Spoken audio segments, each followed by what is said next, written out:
చెప్పండి ఇప్పుడు వరకు డిస్కషన్ ఏదైతే నడిచిందో మీరు విన్నారు. అంటే వీళ్ళందరూ మీతో కాంటాక్ట్ అవుతున్నారా, లేకపోతే మీరే వాళ్ళతో కాంటాక్ట్ అవుతున్నారా? బీఆర్ఎస్ నేతలు ఎవరైతే సుముఖంగా ఉన్నారో రావడానికి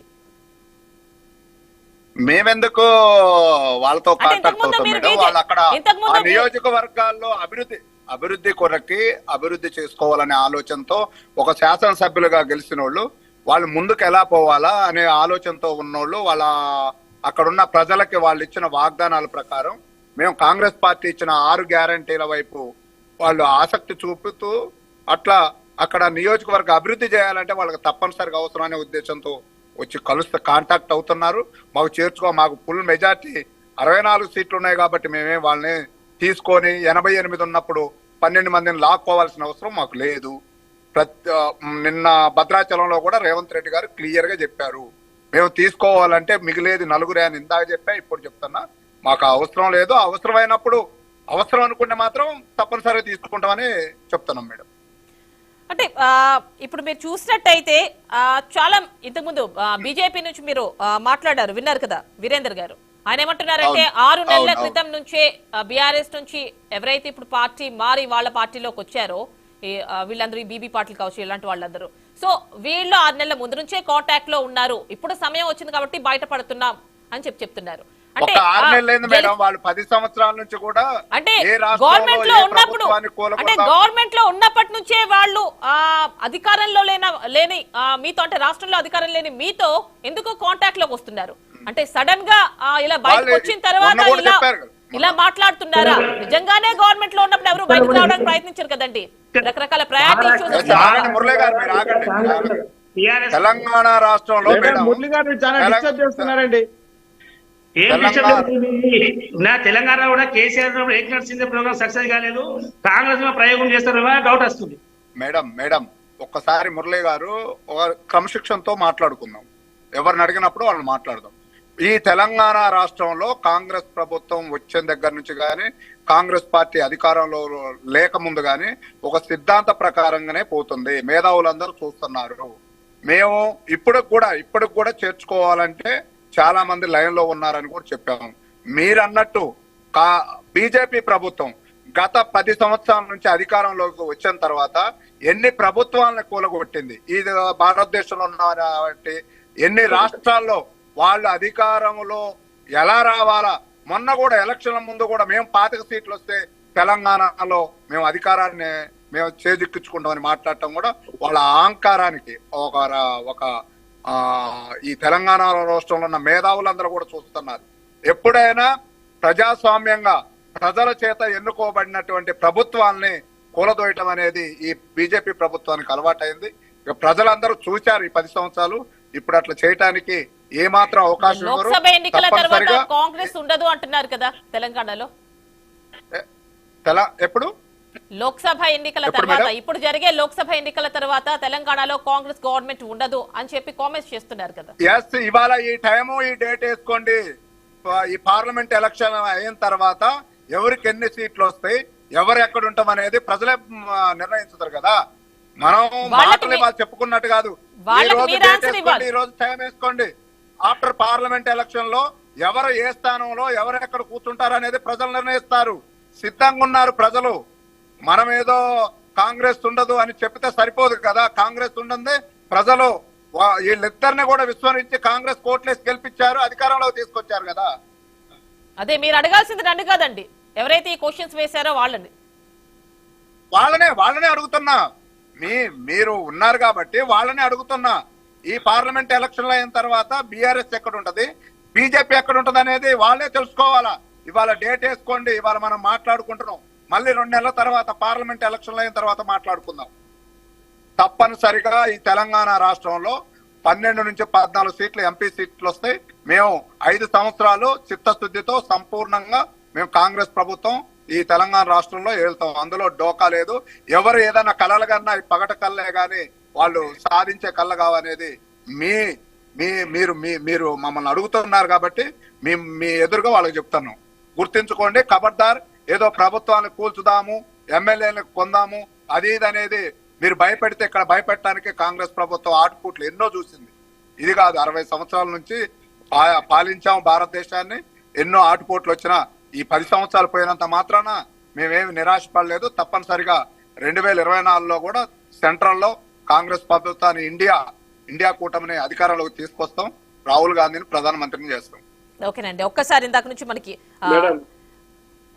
మురళీ గారు మీతోనే మాట్లాడదు. ఒక్కసారి మురళీ గారు ఏమిటండి చెప్పండి. మురళీ గారితో ఒక్కసారి మాట్లాడదాం అండి. మురళీ గారు, ఇందాక నుంచి మీరైతే ఆన్సర్ ఇవ్వాలనుకున్నారో అవి ఇవ్వచ్చు. అట్ ది సేమ్ టైం ఒక క్వశ్చన్ అండి, మీరు మీ పార్టీ నుంచి చాలా మంది ఎవరైతే ఈ లోక్సభ ఎలక్షన్స్ కి ముందు కడియం శ్రీహరి కావచ్చు, హరీష్ రావు కావచ్చు, వీళ్ళందరూ కూడా ఎలాంటి వ్యాఖ్యలే చేస్తున్నారు. ఒక 10 months మాక్సిమం 1 year ఆ తర్వాత కాంగ్రెస్ గవర్నమెంట్ ఉండదు అని చెప్పి కామెంట్స్ చేస్తున్నారు, అందరూ చూశారు. సార్ మరి ఇప్పుడు ఉన్న పరిస్థితి ఏంటంటే మీ పార్టీ నుంచే బయటకు వెళ్ళిపోతున్నారు. ఏదైతే హరీష్ రావు గారు కానీ, కేటీఆర్ గారిని లేదా శ్రీహరి గారు మాట్లాడుకున్నప్పుడు అంటే రేవంత్ రెడ్డి గారు ముఖ్యమంత్రి అయిన తర్వాత బీజేపీతో వారు చేస్తున్నటువంటి ఏదైతే చట్టాపట్టాలు తీసుకొని చేస్తా ఉన్నారో అది చూసిన తర్వాత అందరికి అనుమానాలు వస్తున్నాయి. కాబట్టి కేసీఆర్ గారు కానీ, కేటీఆర్ గారు కావచ్చు, హరీష్ రావు గారు కావచ్చు, ఇంకా మా యొక్క బీఆర్ఎస్ నాయకులు కావచ్చు, ఎందుకు మాట్లాడాల్సి వస్తుంది? ఏదైతే రాహుల్ గాంధీ రాష్ట్ర దేశవ్యాప్తంగా మిగిలిన వారు కూడా మాట్లాడాలి, బ్రీఫ్ చేయండి. అంటే రాష్ట్రంలో కేంద్రంలో రాహుల్ గాంధీ గారేమో ఆదాని అంబానీ పాలసీకి వ్యతిరేకం చేస్తుంటే ఇక్కడ రేవంత్ రెడ్డి గారు వారితో చట్టాపట్టాలు వేసుకొని బీజేపీతో దగ్గర ఉండి వారితో వాళ్ళు ఎన్నలు లేని కాంగ్రెస్ నాయకులు ఇప్పటి వరకు కూడా బీజేపీ కానీ, అమిత్ షా కానీ, మోడీని కానీ పొగిడిన వ్యక్తిని చూడలేదు. ఏకైక వ్యక్తిని రేవంత్ రెడ్డి గారిని మొదటి చూస్తున్నాం. అంటే వాళ్ళిద్దరి మధ్యలో ఏదైతే చట్టాపట్టాలు తిరుగుతారో అందుకోసం ఆ డౌట్ తోనే మన హరీష్ రావు గారు, కేసీఆర్ గాని, శ్రీహరి గాని మాట్లాడి ఉన్నారు. ఓకేనండి, ఒక్కసారి మనం బీజేపీ వీరేంద్ర గారితో ఒకసారి మాట్లాడదాం. బ్రీఫ్ చేయండి, ఎందుకంటే టైం లేదు. కోటేశ్వరరావు గారు కూడా మాట్లాడాలి. మేడం, 2 విషయాలు నేను క్లియర్ గా చెప్తాను. ఇప్పుడు బీఆర్ఎస్ నాయకులు బీజేపీలోకి రావడానికి కారణము వాళ్ళ సీఎం, వాళ్ళ పార్టీ అధిష్టానము వాళ్ళ టచ్ లో లేరు. అట్లాగే ప్రగతి భవన్ కి వాళ్ళు పోలేకపోతున్నారు, తెలంగాణ నుంచి చెప్పలేకపోతున్నారు. గెలిచాం కానీ మేము కేంద్రంలో ఏం నివేదిక ఇవ్వలేకపోతున్నాము అనే ఒక ఆవేదనతో ఈ రోజు బీజేపీలో జాయిన్ అయినారు. ఇంకొకటి, సార్ ఇందాక అడిగారు స్పైసెస్ బోర్డు అడ్రస్ అడిగినారు. సార్ మీ స్పైసెస్ అడ్రస్ బోర్డు నాంపల్లిలో ఉంది సార్, మన హార్టికల్చర్ బిల్డింగ్ దగ్గర ఉంది sir. Spices board divisional office ఉంది సార్, ఆ ఆఫీస్ అడ్రస్ కూడా building first floor sir, old. So ఈ విధంగా దాని కూడా అన్న ముందు నన్ను ప్రతి ఒక్క దాకా చాలా యాక్టివ్ నాను ఆఫీసులో కేవలం బోర్డు ఉంటాయి, కూర్చుని టేబుల్ ఉంటాయి, ఇద్దరు స్టాఫ్ ఉంటారు. ఏమండి నాకు అర్థం కాదు. మధ్యలో పరిశ్రమ ఎక్కడ, మాట్లాడండి సార్ మీరు. కొనుగోలు కేంద్రాలు ఎక్కడ, తన ఫ్యాక్టరీ ఎక్కడ? ఒక్కసారి ఫైనల్ గా కోటేశ్వరరావు గారు ఏమంటారు ఒక అనలిస్ట్ గా, న్యూట్రల్ పర్సన్ గా ఒక్కసారి మాట్లాడండి. కోటేశ్వరరావు గారు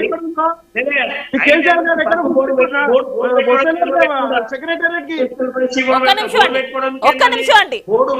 మురళీ గారు, వీరేందర్ గారు ఒక్కసారి మీరు కూడా ఒక్కసారి, రాహుల్ గారు అందరూ కూడా ఒక్కసారి ప్లీజ్, టైం లేదండి. ఒక్కసారి కోటేశ్వరరావు గారిని మాట్లాడిద్దాం ఒక్కసారి.